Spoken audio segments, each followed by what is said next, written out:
Magandang hapon mga kababayan. Atin pong talakayin at pag-usapan itong napakainit na pahayag ni Senator Bam Aquino about EJK mga kababayan na dapat daw ideally dito sa Pilipinas or sa Pilipinas gagawin ang trial ng mga akusado ng mga nasasakdal. Yan.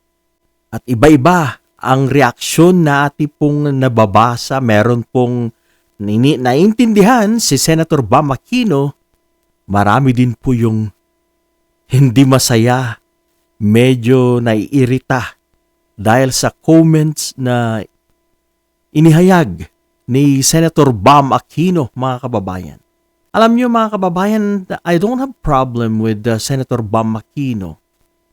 Kaya lang isang payo para kay Senator Bam, sana maging maingat siya. Lalong-lalo na ngayon, na mainit ngayon, tong issue na to ni Digong Duterte.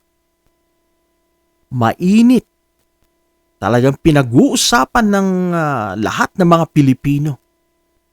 Kaya dapat bago siya magpahayag, pag-iisipan niya ng mabuti, kung ito ba'y tanggap ng lahat or ito ba'y kasasama ng kanyang karera sa politika.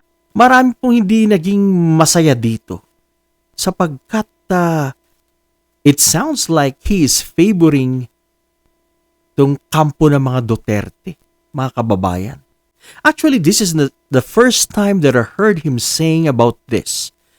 If I'm not mistaken, it was last year na kung saan he mentioned same thing, same stand tungkol po sa EJK. Last year po yata yan in an interview. I can't remember kung sino po yung nag-interview sa kanya, but yan na naman ang kanyang stand na sinabi. Alright, sabihin na nating ideally na dapat sa Pilipinas gagawin ng paglilitis, pero ang realidad nga is we don't live in an ideal world. Yan. At saka nung panahon ni Digong, wala kang maasahan. It is impossible na magkakaroon or makakamit ang hustisya ng mga pamilya ng mga EJKs, mga kababayan, mga victims ng EJKs. There's no way na makakamit nila ang hustisya sapagkat Digong, he was God back then. God na small g. He was God. Siya ang batas. Kaya, wala kang magagawa. Hawak niya ang lahat ng sangay ng gobyerno. Lalong-lalo na ang Department of Justice. Sila, martires, alam naman po natin yan. Ang Supreme Court, pinaupo niya lahat at halos siya lahat ang naglagay sa mga justices sa Supreme Court. Kaya wala kang kalaban-laban during the time of Duterte. Now, at this point mga kababayan, sa ngayon, alam naman natin na napakainit ang issue na to. Dapat naging maingat si Senator Bam sa kanyang pagbibigay ng pahayag tungkol dito.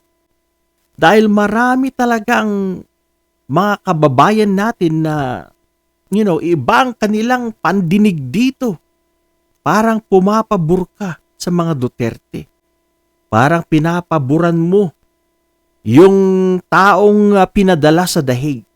Nangyari nga ito sapagkat hindi na nagwo-work sa Pilipinas. Wala kang pag-asa na makamit ang hustisya. Para sa akin, tama lang yung move na ginawa ni former Senator Trillanes.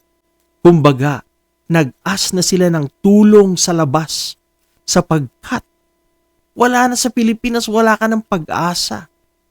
Si Digong ang Diyos. Si Digong ang batas. Anong laban mo dyan? Kaya, alam ko, marami talagang nainis sa pahayag ni Senator Bam Aquino. Siguro, wala naman po siyang intensyon. I hope na walang intensyon. I hope na hindi siya, kumbaga, trying to be neutral para sa future election, sana hindi naman na nagpapabango siya sa mga iglesia at sa mga DDS. I hope na hindi ganun si Bam Aquino. I hope. Dahil kung ganun siya, hindi yun maganda para sa isang leader. Nasa gitna ka lang sapagkat ayaw mong masaktan ang isang partido or expecting support or votes from the other side. Sana, I hope na hindi ganun ang intensyon ni Senator Bam Aquino sapagkat hindi yun tama. Dapat talagang maging vocal siya. Paalam niya na hindi tama itong pagpatay. Dapat maging bold siya, maging bold. Ipakita niya na maling-mali ang EJK ni Duterte. Yan dapat. I'm expecting ng pagpapaliwanag mula kay Senator Bam.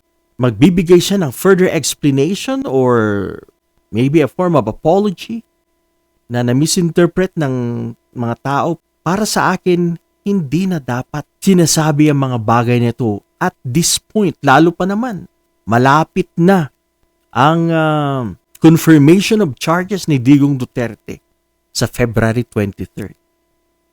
Sana magbigay ng explanation at mas maganda na siguro kung apology si Senator Bam. I know na hindi siya gumawa ng kasalanan against the Filipino people by saying that, pero dapat naman niya sanang isipin na ang kanyang pahayag ay hindi ito makakatulong para sa mga biktima ng EJ case.